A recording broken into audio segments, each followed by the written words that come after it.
Muy bien. Los niños pueden pasar a la escuela bíblica con sus maestras correspondientes. Y nos preparamos para escuchar palabra de Dios. ¿Cuántos quieren escuchar palabra de Dios? Algo de lo que el Espíritu Santo nos viene hablando ya hace tiempo es preparar a la nueva generación, ¿sí? Y para poder crecer, para poder avanzar. Estamos muy felices de que por mucho tiempo, sobre todo en tiempo de pandemia hasta ahora, siempre, del 2010 siempre ha estado vuestro pastor. También estuvo predicando Caro un tiempo. Dani en el tiempo de pandemia hasta ahora, los jueves y algún que otro domingo. Pero el Señor nos viene hablando de que abramos los pozos a las nuevas generaciones. Y de acá muy pronto vamos a ver preadolescentes y niños predicando. Y ella es parte, Vicky, digo esto porque es parte, hay otros más, anda dando vuelta por ahí Nico, que ya también predicó, que no se acomode porque va a seguir predicando, Cristian y tantos otros que el Espíritu nos está mostrando. Así que quiero que oren por esto, para que se levante una camada de predicadores en Pueblo Nuevo. Y eso tiene que ver con dejar legado, de eso se trata. Es por eso que van a ver muchas caras nuevas, pero quiero decirles algo. Que sean chicos, que sean generacionalmente hasta nuevos, no quiere decir que Dios no los use con poder, porque Dios está trayendo palabra muy fuerte, muy poderosa, y queremos estar abiertos a eso, para no secarnos, para querer ir por más. Así que oramos para que, en este caso es Vicky, pero en otro momento serán otras personas, para que Dios la use con poder. ¿Podés extender tu mano sobre ella? Señor, gracias, porque tú ya has designado, tú ya has, Señor, en este tiempo designado predicadores, predicadoras de una nueva generación, con el mismo género, llenos de tu espíritu. Señor, sé que muchos serán niños, preadolescentes, jóvenes, aún también personas de edad, pero con un espíritu nuevo, como Josué y Caleb. Estamos abiertos, Señor, para que podamos crecer, para que podamos avanzar.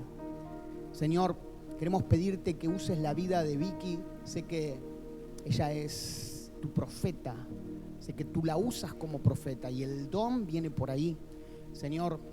Y sé que también muchas veces es atacada espiritualmente, pero sé que tú le estás dando victoria, Señor. Y tú estás hablando con profundidad a la iglesia. Señor, yo te pido que ella hoy dé la palabra que tú le diste, Señor.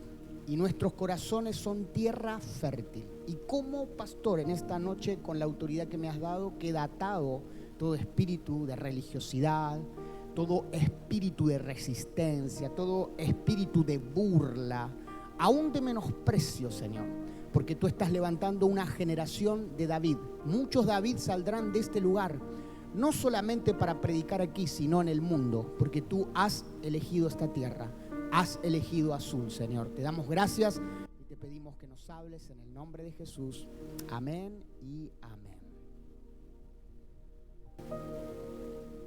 Bueno, muy buenas noches a todos. Vamos a seguir esta noche con la línea de mensajes que se viene dando. Y el Señor nos viene hablando mucho acerca de un avivamiento, de un despertar que el Señor va a traer a la Ciudad Azul. ¿Cuántos lo creen? ¿Sí? Que el Señor va a traer un avivamiento a la Ciudad Azul. Pero ¿saben qué? El Señor también viene hablando que ese avivamiento no es para toda la iglesia. ¿Sí? Y yo sé que esto suena fuerte, pero es real. ¿Recuerdan el pasaje de las 10 vírgenes? ¿Sí? Donde el Señor habla sobre esto, sobre algo nuevo que va a venir.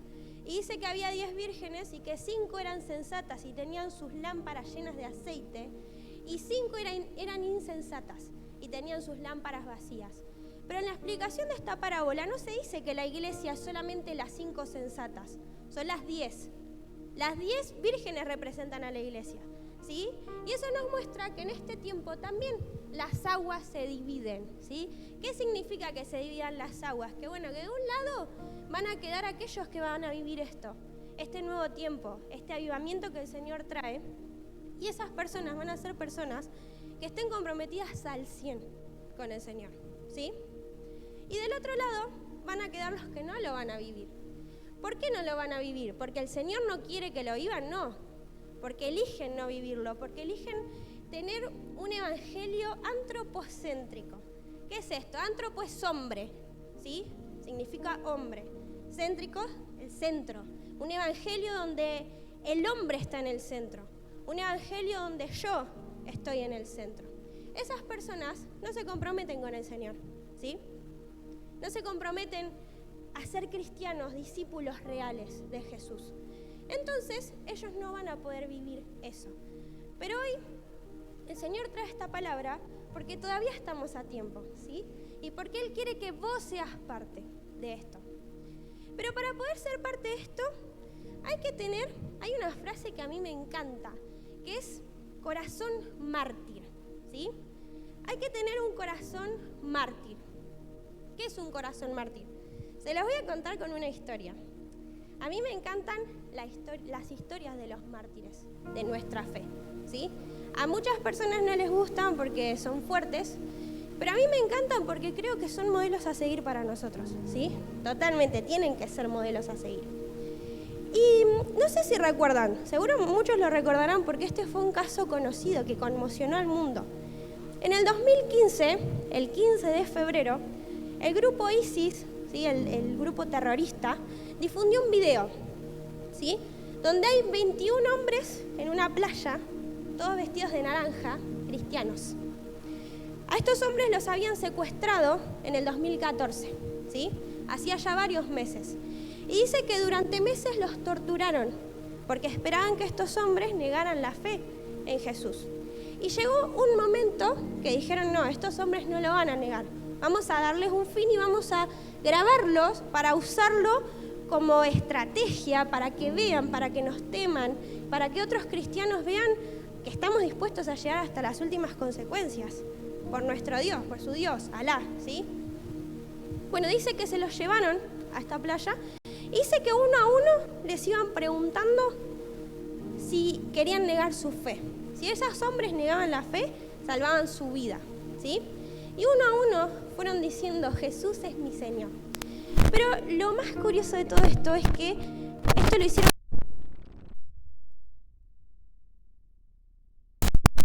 ¿sí? Padres de familia, trabajadores, ¿sí? Que había detrás una familia y aún a pesar de eso, ellos eligieron dar su vida por Jesús, por su amado. Dice que lo hicieron con 20 de esos hombres. Y cuando llegaron al 21, esto es tremendo. Dice que ese hombre, el número 21, no era cristiano. Era un hombre que no había profesado en su vida la fe cristiana. Pero claro, estuvo meses encerrado con estos 20 hombres que tenían una pasión por Jesús tremenda. Y cuando llegó el turno de ese hombre, del número 21, este hombre podría haber dicho, yo no profeso la fe cristiana. ¿Y saben qué dijo? Su Dios es mi Dios. ¿Sí? Y los asesinaron a todos. Dice que las olas del mar se tiñeron de rojo de la sangre que estos hombres derramaron por amor a Jesús. ¿Sí? Y a mí lo que me asombra de esta historia, primero esto, son modelos a seguir.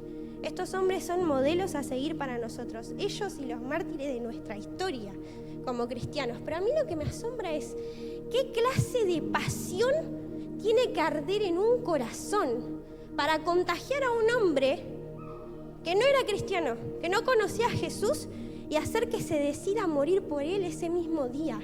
¿Qué clase de pasión tiene que arder? ¿Sí? Y esa pasión era esto, era el corazón mártir que ellos tenían. Porque ellos no solo murieron por Jesús, ellos vivieron su vida por él. ¿Sí? Y por eso, todos nosotros, todos en este lugar, estamos llamados a tener ese corazón. Porque quizás estamos en Occidente, no hay persecución física todavía. quizás no te toque morir por Jesús, quizás no estés destinado a eso, pero es tu responsabilidad vivir por Él. Eso sí es tu responsabilidad. Siento que tenemos que despertar como iglesia occidental a esta responsabilidad, ¿sí? Nos tomamos muy a la ligera venir a la iglesia, ser cristianos, nos lo tomamos a la ligera y no es un juego, ¿sí? No jugamos a ser iglesia. No estamos jugando cuando venimos acá a adorar, cuando venimos acá a entregar nuestra vida a Jesús. No estamos jugando. Tenemos que despertar a la responsabilidad que eso implica, ¿sí? E implica esto, tener un corazón. ¿Qué es un corazón mártir? Es un corazón que arde de pasión por Jesús y que contagia a otros. Porque ¿saben qué? La palabra mártir viene de martureo y significa dar testimonio. Se le decían mártires a aquellos que daban testimonio, ¿sí?, de algo. Y con el pasar del tiempo, los cristianos, ¿sí?, empezaron a dar testimonio y se los perseguía por eso. Y ahí cambió el significado de la palabra, fue mutando hasta llegar a lo que conocemos hoy, ¿sí? Entonces eso es un corazón mártir, es un corazón que arde de pasión por Jesús y que contagia a otros, que contagia a los que están alrededor, como estos hombres que tenían tanta pasión por Jesús, que lo contagiaron. A este hombre que no conocía a Jesús, pero que dijo, yo quiero lo que esos hombres tienen, yo quiero eso, y si me cuesta la vida estoy dispuesto a darlo por eso que ellos tienen, ¿sí? Entonces, para poder ser parte del avivamiento que viene, tenemos que tener este corazón, que arda por Jesús y que testifique, ¿sí? Que sea testigo de este amor, que contagie a otros, antorchas. Pero para poder tener este corazón, tenemos que despojarnos de algunas cosas que como iglesia occidental, ¿sí?, estamos como muy enquistadas, como cristianos de la iglesia occidental, están muy enquistadas en nosotros, ¿sí? Cosas a las que nos acostumbramos con el pasar del tiempo y que hay que limpiar, que hay que sacar de nuestro corazón y de nuestras iglesias para poder vivir este avivamiento que el Señor trae, ¿sí? Y algunas de estas cosas las podemos encontrar, algunas de estas actitudes, en el mensaje que Jesús le da a las iglesias en Apocalipsis, ¿sí? Ahí podemos encontrar algunas de estas actitudes que se parecen mucho a nosotros, que se parecen mucho a cómo nosotros vivimos el cristianismo, ¿sí? Y vamos a comenzar, vamos a leer Apocalipsis 2, del 14 al 15. Dice, pero tengo unas pocas cosas contra ti, que tienes ahí a los que retienen la doctrina de Balaam, que enseñaba a Balac a poner tropiezo ante los hijos de Israel, a comer de cosas sacrificadas a los ídolos y a cometer fornicación. Y también tienes a los que retienen la doctrina de los nicolaitas, la que yo aborrezco. Acá Jesús le está hablando a la iglesia de Pérgamo, ¿sí? Esta iglesia estaba en una ciudad que tenía una característica, era una ciudad muy importante del Imperio Romano que estaba llena de templos paganos, ¿sí?, rodeada de templos paganos. ¿Y qué pasó? En esta iglesia hubieron dos problemas que los podemos leer acá. El primero, la ignorancia. La iglesia era ignorante, no estaba atenta. Y el segundo, la idolatría, ¿sí? Ignorancia, ¿por qué? Porque como no estaban atentos, no estaban alertas, ¿sí?, no había bases doctrinales fuertes, dejaron entrar doctrinas de demonios, ¿sí? La doctrina de Balaam, esa corriente de Balaam, la corriente de los nicolaitas, eran corrientes que lo que hacían eran agarrar un poco del cristianismo, ¿sí?, y de la doctrina cristiana y mezclarla con las corrientes del mundo, ¿sí? Y como estaban en una ciudad donde había muchos templos paganos, esto era muy sencillo, ¿sí? Se mezclaba lo que decían esas religiones con el cristianismo, ¿sí? Entonces eran corrientes que seducían al pueblo para llevarlo a la idolatría y a la decadencia moral, ¿sí? Muy parecido a nosotros, ¿no? A nuestro contexto. ¿sí? Hoy en día, en la sociedad, ¿sí? Y muy parecido a lo que nos pasa, porque aún todas esas corrientes de afuera, corrientes idolátricas, que a mí me gusta decir que los dioses de este mundo, a veces cuando pensamos en la idolatría, enseguida se nos viene, porque creo que también nos conviene que se nos venga eso, ¿no? Las estatuas o las estampitas de los católicos, y eso es idolatría, pero la idolatría es mucho más profunda. Los dioses de este mundo, de este tiempo, del siglo XXI, son tres, ¿sí? Y que muchas veces adoramos acá dentro de la iglesia también. Son el dinero, hoy la gente se desvive por el dinero, el poder y la fama. Son los tres dioses de este tiempo. Y muchas veces nos pasa eso de que esas corrientes se meten a nuestras iglesias. ¿Por qué? Porque somos ignorantes. Porque el cristiano del siglo XXI es ignorante. ¿Y por qué somos ignorantes? Porque no leemos la Biblia. Porque nos encanta comer comida procesada. ¿Qué es la comida procesada? Prédicas, podcasts, reels. Está buenísimo. Qué mejor que nuestras redes sociales se llenen de ese contenido. Está buenísimo. Son una recontra herramienta. Pero ¿qué pasa? Reemplazamos el leer la Biblia, ¿sí? El meternos en la palabra por eso. Entonces estamos todo el tiempo dependiendo de lo que nos dicen acerca de Dios, de lo que nos dicen acerca de la Biblia, en lugar de meternos nosotros en la Biblia, a leerla, ¿sí? A leerla con pasión, a leerla con denuedo, a escucharla. Hoy está la opción, si no te gusta leer, de poder escucharla, ¿sí? Tipo audiolibro. Como sea, hay que meternos en la Biblia. ¿Por qué? Porque ¿qué pasa si no nos metemos en la Biblia? Nos volvemos ignorantes y dejamos que cualquier persona venga y nos diga cualquier cosa y nos lo creemos, ¿sí? Entonces, también esto está muy ligado a la falta de identidad, porque cuando no hay algo fuerte, un cimiento fuerte en la palabra, viene aquel y nos dice tal cosa y nos vamos con aquel. Y basamos toda nuestra vida cristiana en lo que dijo aquel. Y después viene aquel y nos dice lo contrario, ¿sí? Una interpretación contraria, y nos vamos con aquel y rearmamos toda nuestra vida cristiana para que encaje ahí, ¿sí? Y eso nos pasa porque comemos comida procesada, porque no nos metemos a leer la Biblia. Y yo sé que esto parece obvio, pero es algo que no hacemos. Entonces hoy la invitación es a que empezamos a leer la Biblia, a que nos metamos, porque el Espíritu Santo también te quiere revelar a vos. Así como le revela a otros, ¿sí? En esto de destapar pozos proféticos, tiene que ver con eso también. También te quiere revelar a vos en la palabra. Pero si vos no te metés a leerla, si vos no te metés a tener intimidad con Él y a preguntarle, ¿qué querés decir acá? Hacerle preguntas sobre la Biblia, nunca vas a poder tener esa revelación, ¿sí? Esa revelación no es de unos pocos, no es de los que predicamos solamente, es para todos, ¿sí? Eso es lo que tiene nuestro Señor, es para todos, pero te tenés que meter y pagar el precio de meterte ahí, de meterte en la palabra, de leerla, para no ser ignorante y para que cualquier corriente que venga no te lleve para cualquier lado, ¿sí? Después la otra, vienen personas, yo he escuchado cada cosa en las redes sociales, que te dicen y te enseñan algo que está totalmente contrario a lo que dice la Biblia, ¿sí?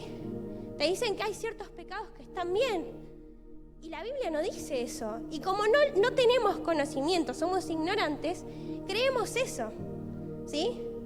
Creemos eso y derribamos nuestra vida cristiana por creer y por caer en esas corrientes, ¿sí? Como le pasaba a la iglesia de Pérgamo. Entonces, en primer lugar, eso. Tenemos que despojarnos, si queremos ser parte de lo que viene, tener un corazón mártir, hay que despojarse de la ignorancia. Y no es que van a venir y te van, porque esa es otra creencia, ¿viste? Bastante mágica, ¿no? Que van a venir y te van a orar y te van a decir fuera espíritu de ignorancia y se va a ir. No, para ser libre de la ignorancia tenés que aprender, tenés que pagar un precio, ¿sí? Para ser libre, ahora vamos a hablar de la dualidad.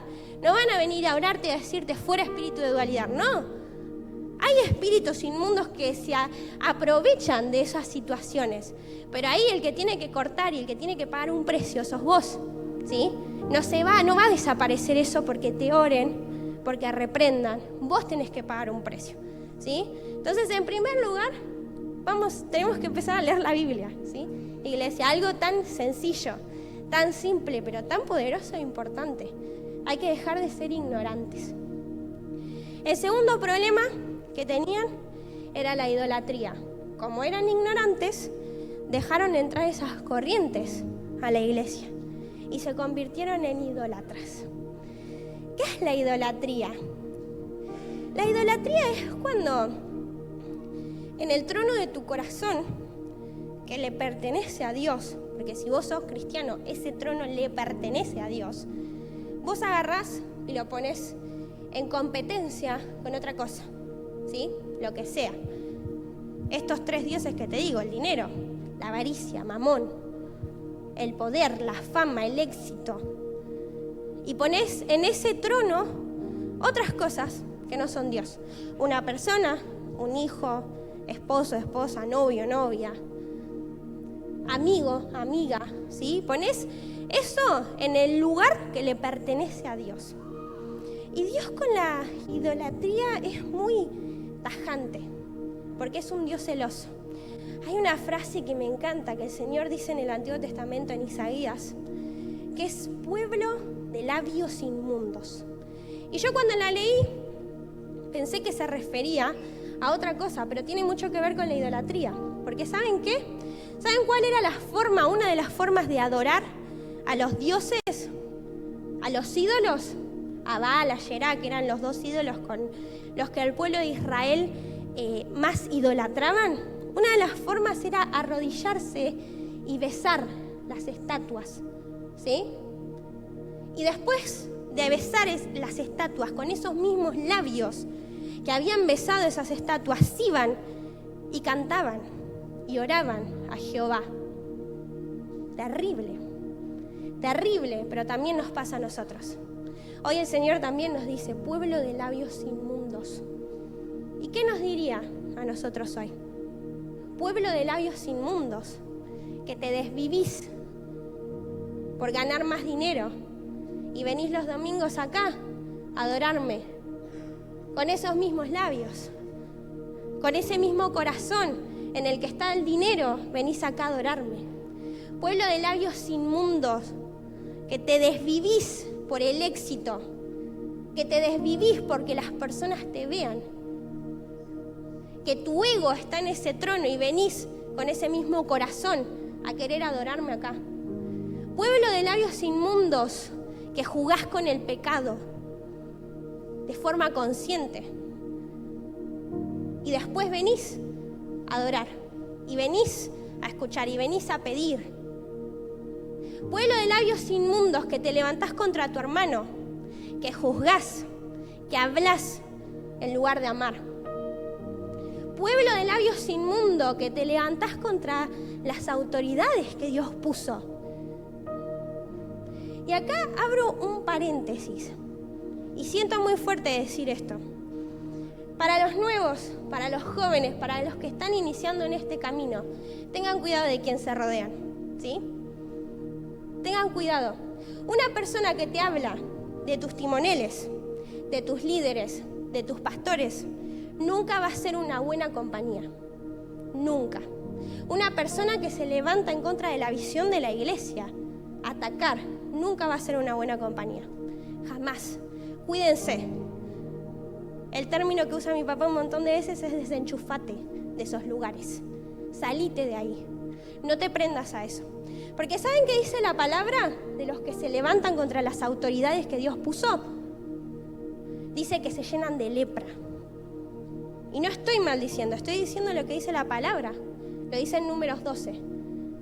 Dice que los hermanos de Moisés usaron una cuestión personal de Moisés para cuestionar su autoridad. Y de hecho decían, Jehová no habló por nosotros también. Y al Señor esto le molestó mucho, porque el Señor cuida de las autoridades que Él puso. Y cada autoridad que hay en la iglesia, desde el timonel hasta los pastores, es una autoridad ungida por el Señor. Y los que se levantan en contra de esa autoridad terminan con lepra. ¿Y saben qué? Por eso les digo a los nuevos, a los que están iniciando este camino, ¿saben qué tiene la lepra? Una particularidad, es contagiosa.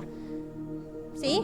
Si vos te juntás mucho con personas que se levantan a atacar a las autoridades, te vas a formar de esa misma forma, valga la redundancia. Así que cuídense, desenchúfense de esos lugares, ¿sí? Cuídense. Porque aparte, otra cosa, yo no sé por qué el Señor me está llevando por este lado, pero quiero ser obediente a hablar lo que Él quiera que hable. Yo nací en la iglesia, ¿sí? Crecí en este lugar, en este ambiente que amo con todo mi corazón. Y hay una situación que vi muchas veces a lo largo de mi vida que pasa en todas las iglesias, porque en todas las iglesias de todo el mundo hay personas que se levantan en contra de la autoridad, ¿sí? Y hay una situación que vi un montón de veces, y es que a vos vienen, te hablan de tus autoridades, de tu timonel, de tus líderes, de tus pastores, vienen y te hablan y te envenenan, dicho en criollo, y después, cuando a vos te pasan cosas de la vida, cuando estás mal, cuando estás en prueba, cuando caes en pecado, las personas que vinieron a envenenarte son las primeras que te sueltan la mano. ¿Y sabés quiénes están ahí para recibirte con amor y con los brazos abiertos? Esto lo vi durante toda mi vida. Tu timonel, tus líderes y tus pastores. Entonces sembra honra, ¿sí? Sé más vivo y sembra honra sobre ellos, que son las autoridades que Dios puso porque están llenas de amor. Porque si hay algo que caracteriza a esta congregación es el amor. Por eso el Señor nos dijo que nos entregaba a los leprosos. Por eso el Señor nos dijo que nos da a los menesterosos, porque hay amor. Entonces sembra honra en ese amor, ¿sí? Cierro el paréntesis. Es un paréntesis de algo que sentía decir. Pueblo de labios inmundos. Personas que idolatran. Personas que se levantan, que idolatran, que besan las estatuas y después vienen acá con ese mismo corazón a querer adorar a Dios. Y esto no es un mensaje de juicio, esto es un mensaje de arrepentimiento. Porque ¿querés que te cuente algo? Hay una salida de eso. Y esa es la esperanza que tenemos. Si vos te sentís que en tu corazón hay idolatría, que caíste en estas cosas, hay una esperanza. Jesús vino para eso, ¿sí? Acércate a Jesús. No es un mensaje de juicio, es un mensaje de arrepentimiento. Acércate y arrepentite. Acércate y pedile perdón. Acércate y pedile que te ayude a cortar eso, a sacar eso, ¿sí? Pero bueno, vas a tener que tomar decisiones. Porque la vida cristiana se trata de eso. Como te dije, no te van a orar y se te va a ir todo. No va a venir Jesús a resolverte cosas que vos tenés que decidir. Hay decisiones que vos tenés que tomar. Entonces, para ser personas que sean parte del avivamiento que viene, tenemos que sacarnos la ignorancia y la idolatría. Si esas cosas están en tu corazón, va a ser imposible que ardas por Jesús, ¿sí? Esta noche nos llama Él a cortar con esas cosas. En segundo lugar, vamos a leer Apocalipsis 3, del 1 al 3. Dice, escribe al ángel de la iglesia en Sardis, el que tiene los 7 espíritus de Dios y las 7 estrellas, dice esto. Yo conozco tus obras, que tienes nombre de que vives y estás muerto. Sé vigilante y afirma las otras cosas que están para morir, porque no he hallado tus obras perfectas delante de Dios. Acuérdate pues de lo que has recibido y oído, y guárdalo y arrepiéntete. Pues si no velas, vendré pronto sobre ti como ladrón, y no sabrás a qué hora vendré sobre ti. Lo tercero que nos tenemos que sacar es la muerte espiritual. Esta iglesia es tremendo lo que le dice Jesús, es la iglesia de Sardis. Le dice, vos tenés nombre de que vivís, tenés apariencia de que estás viva. ¿Cómo es la apariencia de una iglesia viva? Con actividades, que tiene sus cultos, que tiene cosas, que tiene actividades. Y el Señor le dice, tenés apariencia de que estás viva, seguís con tus cosas, pero estás muerta por dentro. ¿Y cómo viene la muerte espiritual? Viene cuando nos dormimos, cuando no estamos vigilantes. Algo curioso de la ciudad de Sardis es que era una ciudad que era conocida por sus riquezas y por su aparente seguridad, porque por sus muros. Pero dice que fue conquistada muchas veces porque sus habitantes se confiaron de esa seguridad, ¿sí? Y los conquistaron. Y lo mismo nos pasa a nosotros. Dejamos de ser vigilantes. dejamos de estar atentos, de estar despiertos. Nos comenzamos a adormecer, ¿sí? Y es una estrategia que el enemigo tiene mucho con nosotros, con la iglesia de Occidente, ¿sí? Intentó con la persecución y le salió mal, porque la iglesia de Oriente está encendida. Ahí están los mártires, ahí están las personas que contagian. Entonces dijo, bueno, acá vamos a probar con esto. Vamos a probar con que se adormezcan. Y le viene funcionando, ¿sí? Por eso la sociedad está como está. Y por eso la iglesia global está como está, ¿sí? ¿Y cómo nos adormece?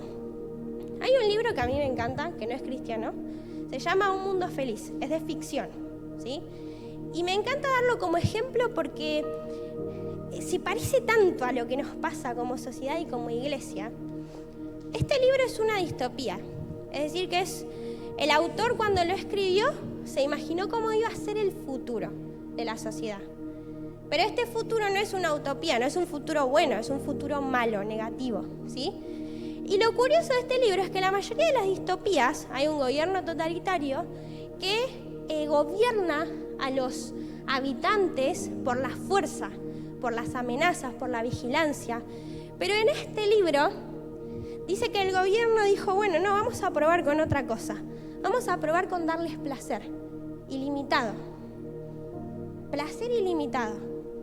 Y dice que lo que hacían era controlar a las personas mediante esto, el placer, la droga, el sexo libre, las pantallas. Y este libro fue escrito hace muchos años y es bastante parecido a lo que nos pasa hoy. Y es bastante parecido a lo que nos pasa no solo como sociedad, sino como iglesia. Porque acá en la iglesia también nos adormecemos por buscar el placer, ¿sí? Por buscar placer. Eso nos lleva a la muerte espiritual. ¿Por qué?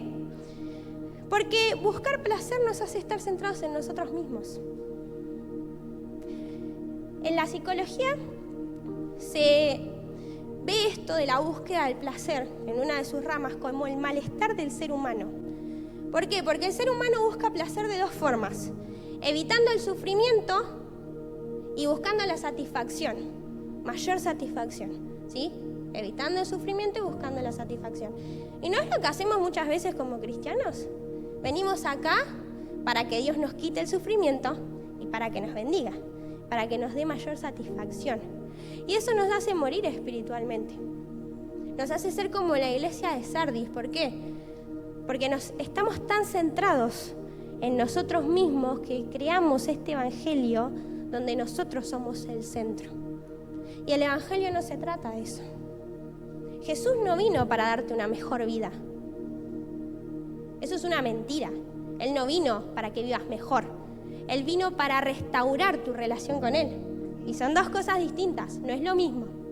Él no vino para darte una mejor vida. Él vino para restaurar tu relación con Él. Pero ¿qué pasa? Estamos tan centrados en nosotros mismos que venimos acá a la iglesia a buscar eso. A buscar que el Señor alivie nuestro dolor, que nos sane, que nos libere, que nos saque de los pozos para después irnos y abandonarlo. O venimos a buscar que nos dé mayor satisfacción, que nos bendiga, que obre como nosotros queremos. Pero eso no es el evangelio real. Si vos tenés un evangelio así, eso te está llevando a la muerte espiritual. Porque el evangelio real es un evangelio donde Cristo está en el centro. El evangelio real es un evangelio donde Cristo está en el centro. Cristo tiene que ser el centro de tu vida cristiana. Cristo, lo que Cristo desea, lo que Cristo te pide, lo que Cristo anhela de vos en este tiempo. Eso es el centro de la vida cristiana. No vos, no que vos tengas mayor placer, no que vos dejes de sufrir, sino que Jesús sea predicado, que Jesús sea exaltado en medio nuestro, ¿sí? Entonces, en tercer lugar nos tenemos que sacar, despojar de la muerte espiritual. Tenemos que despertarnos a la grandeza de Jesús. Esto se resuelve cuando empezamos a ver lo grande que Jesús es, lo maravilloso que Jesús es. A veces creo que no dimensionamos lo que significa poder relacionarnos con Jesús. Es el creador de los cielos y de la tierra, del universo, de todo su esplendor.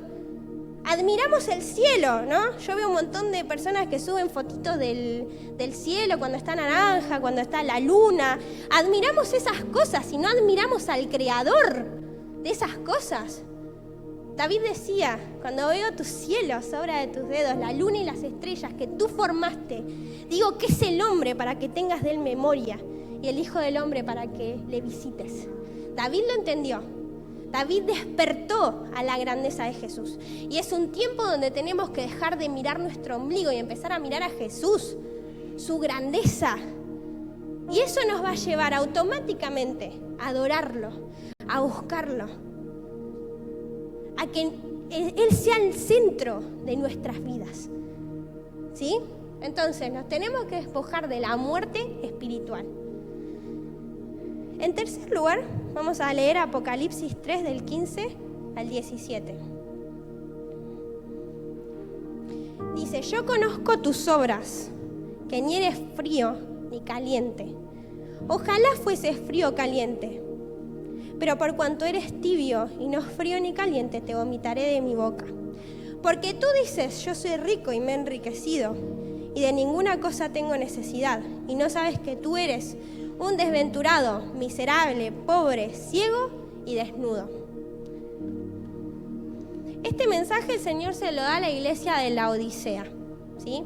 Y es, creo que una de las únicas iglesias a las que Jesús no le destaca nada bueno.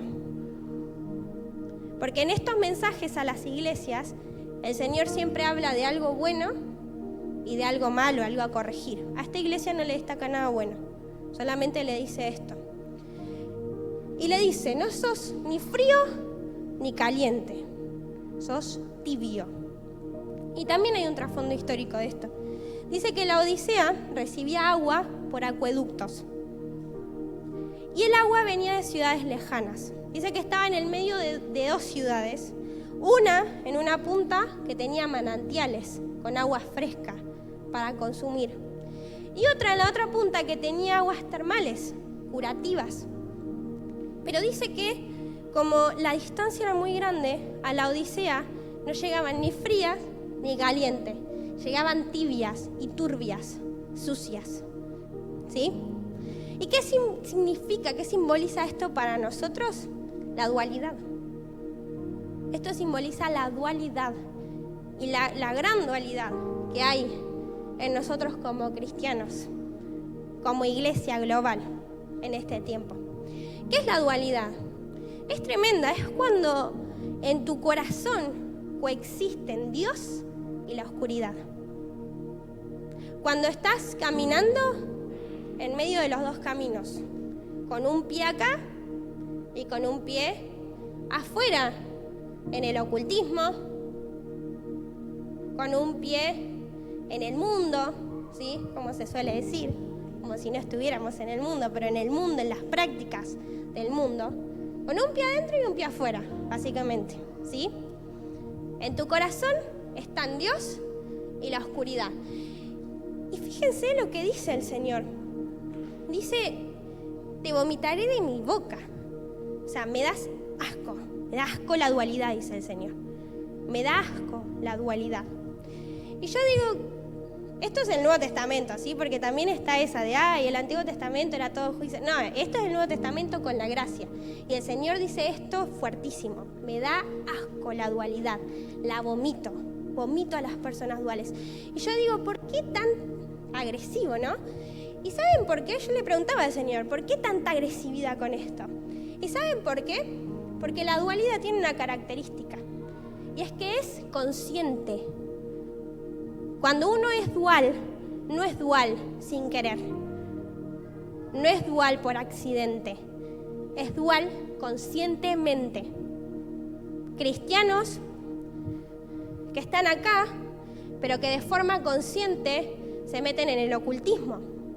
Cristianos, sí, cristianos. He conocido casos de cristianos que negocian con espíritus inmundos, que venden su libertad. La libertad que Jesús les dio para obtener esto, dinero muchas veces, la prosperidad es una gran puerta al ocultismo. envidia, amarres, ¿sí? Se meten en el ocultismo. Eso es dualidad, porque lo estás haciendo de forma consciente, porque Jesús te hizo libre y estás vendiendo tu libertad de forma consciente. Cristianos que juegan con el pecado de forma consciente. Y no hablo de aquellos que luchan con estados de pecado, sino con aquellos a los que no les importa. Eso es dualidad. Cuando vos estás acá y no te importa salir y pecar, no te mueve nada, no te importa. Eso es dualidad. Y el Señor dice, los vomitaré de mi boca. Porque el Señor nos quiere hacer libres de la dualidad. Pero como les dije hoy, implica llenarnos de Él, pero también implica hacer cortes en nuestra vida, ¿sí? De esas cosas que nos llevan a la dualidad. Entonces, otra cosa de los que nos tenemos que despojar es de la dualidad. No vamos a arder jamás por Jesús si somos personas duales. Si somos personas que estamos con un pie adentro y un pie afuera. Si somos personas que jugamos con el ocultismo. Si somos personas que jugamos con el pecado.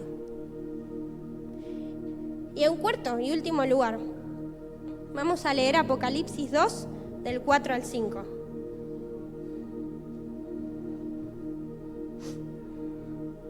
Dice, pero tengo contra ti que has dejado tu primer amor. Recuerda, por tanto, de dónde has caído y arrepiéntete y haz las primeras obras. Pues si no, vendré pronto a ti y quitaré tu candelero de su lugar si no te hubieras arrepentido. Este mensaje se lo da a la iglesia de Éfeso. La iglesia de Éfeso era una iglesia tremenda. Era una iglesia que fue pastoreada por Pablo, por Timoteo y por Juan, el apóstol Juan. O sea, fue tremendo el liderazgo que hubo en esa iglesia. Y el Señor, de hecho, antes de esto, las felicita por muchas cosas, ¿sí? Le remarca cómo su arduo trabajo, su persistencia, le remarca sus buenas obras. Pero le dice, tengo contra ti algo terrible, que has perdido el amor. Era una iglesia que rodaba, ¿sí? Que hacía, que era usada por el Señor, que había dones, que había palabra, que había adoración, pero que todo lo que había era vacío, porque no había amor, porque habían perdido lo más importante, el primer amor por Jesús, ¿sí? Y te digo que esto no es un mensaje de juicio, sino de arrepentimiento y de esperanza, porque, ¿sabes qué? Todo lo demás, la ignorancia, la idolatría, la dualidad, ¿sabes dónde se resuelve? Acá, en la intimidad, en el amor por Jesús, en formar una relación con Él. Y el Señor nos está llamando a eso en este tiempo. Es lo primero que tenemos que restaurar, la intimidad, el amor por Jesús. Porque podemos venir y cantar y predicar y hacer actividades para un Dios que no conocemos, para un Dios que no amamos, para un Dios que es un extraño para nosotros. Podemos venir y hablar de un Dios que es un extraño, que no conocemos. Podemos venir y hablar y adorar a un Dios que conocemos de a oídas, por lo que otros dicen de Él, por lo que otras personas han vivido con Él, ¿sí? Y también es un tiempo donde muchos cristianos conocen de a oídas, donde muchos cristianos han perdido esto, el amor, el por qué, el motor, porque el amor por Jesús es el motor, es el por qué hacemos lo que hacemos, es el por qué predicamos, el por qué adoramos, el por qué hacemos actividades, el por qué vamos a venir el sábado, ¿sí? A las 8 de la noche a adorarlo durante horas, el por qué nos congregamos, el por qué hacemos congresos, es el amor por Jesús. Y si no hay amor, si no hay intimidad, todo pierde sentido. Todo pierde sentido. Es un tiempo donde Él nos está llamando a la intimidad. ¿Y saben qué es lo más hermoso de todo? Que Él nos llama a todos.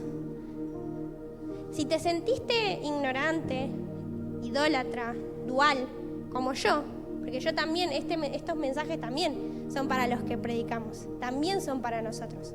Si te sentiste de esa forma, Jesús hoy te invita a la intimidad. Él no elige.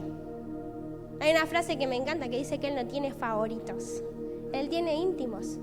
Él no dice a vos sí y a vos no porque sos un dual. A vos sí y a vos no porque sos un idólatra. Porque todo eso se resuelve acá. Se resuelve en la relación con Él, en la intimidad.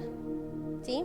Y hoy el Señor te está llamando, no importa cómo te sientas. Dejemos de usar la culpa y el pecado como una excusa para no acercarnos. Pues también hacemos eso, ¿sí? Utilizamos nuestra culpa y el pecado y eso de me siento sucio, me siento idólatra, me siento dual para no acercarnos a Él. Y Él hoy te llama, no importa cómo estés, no importa en qué situación te encuentres. Él te llama a la intimidad. Yo les voy a pedir que se puedan poner de pie y que puedan cerrar sus ojos.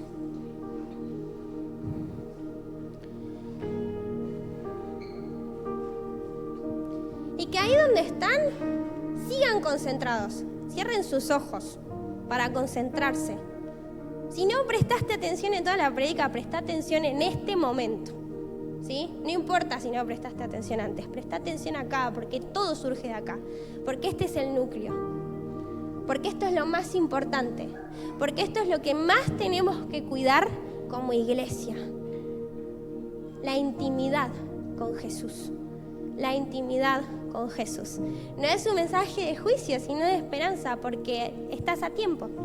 Y porque si te sentís de esa forma, hoy examinate a vos mismos. Hagamos este trabajo que no solemos hacer. Mirá tu corazón y examinate y decí, bueno, ¿qué es lo que me está pasando? ¿Cómo estoy? Y si hoy te sentís de esta forma, te sentís así, te sentís que tenés idolatría, que tenés dualidad, que a veces es difícil aceptarlo, que hay ignorancia, que hay muerte espiritual, que vivís un evangelio por vos, hoy Jesús te invita a que lo busques, a que tengas intimidad con Él, porque esa es la respuesta a todo, iglesia, a todo. Hoy Jesús despierta el amor por Él en su iglesia. Y ¿sabes qué? Todavía hay tiempo. El Señor trae algo muy fuerte para la ciudad azul y para el mundo. Y todavía hay tiempo. Todavía puedes ser parte. Todavía hay tiempo. Pero ¿saben qué también dice la palabra? En Isaías, buscad a Jehová mientras puede ser hallado. Llamadle en tanto está cercano. Todavía hay tiempo, pero no sabemos cuánto tiempo queda. Entonces hoy responde al llamado. Hoy Jesús te está invitando, te está llamando. Iglesia, hay que responder al llamado que Jesús te está haciendo. Y no importa cómo te sientas, no importa cómo esté tu corazón, no importa qué tan sucio te sientas, no importa qué tan leproso te sientas, no importa eso, Jesús te está llamando. Lo que importa es qué vas a hacer con su invitación. Lo que importa es qué vas a hacer. Hoy te toca tomar una decisión. Hoy te toca hacerte consciente de tu responsabilidad. Porque como cristianos tenemos una responsabilidad. Y es la de responder cuando Él llama. Y es la de buscarlo mientras pueda ser hallado. Porque también dice la Biblia que va a venir un tiempo donde vamos a querer buscarlo y no va a estar. Entonces hoy te toca tomar una decisión. ¿Qué vas a decidir? ¿Qué vas a decidir? ¿Qué vas a decidir? Hoy nos toca despertar a su grandeza, a su belleza. Hoy nos toca ser conscientes de quién es Él. Jesús, el león de la tribu de Judá, el alto, el fuerte, el temible. Jesús.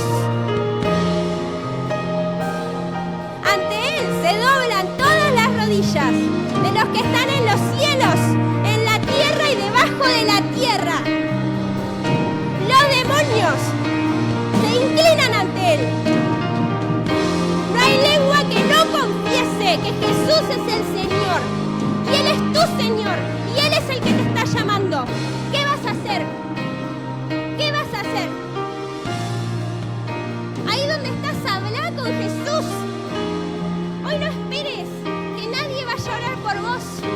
Hoy no esperes que otras personas se hagan responsables de lo que te toca a vos. Habla con Jesús, adorá a Jesús, habla con Él. Y aún si te sentís sucio, y aún si te sentís leproso, decíselo.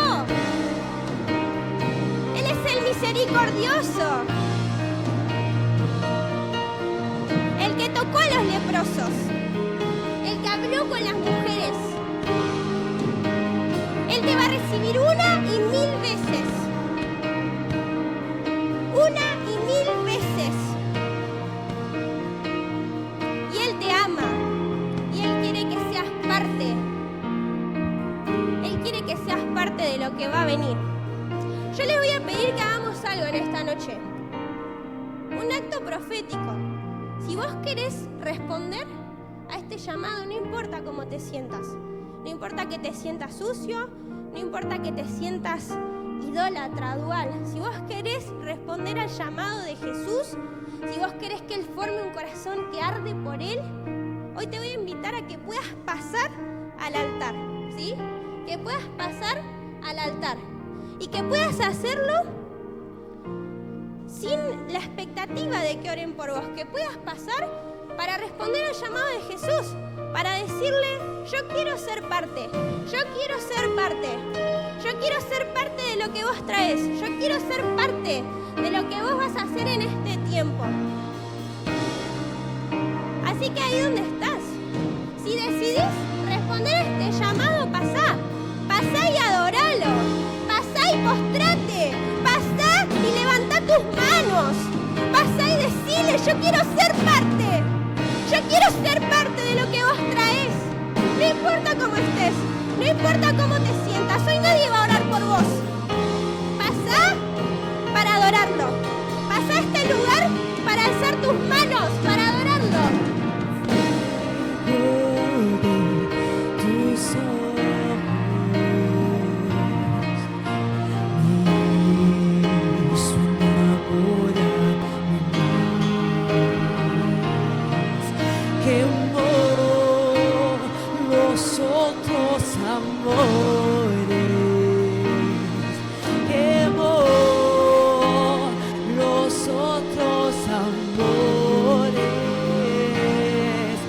Él fue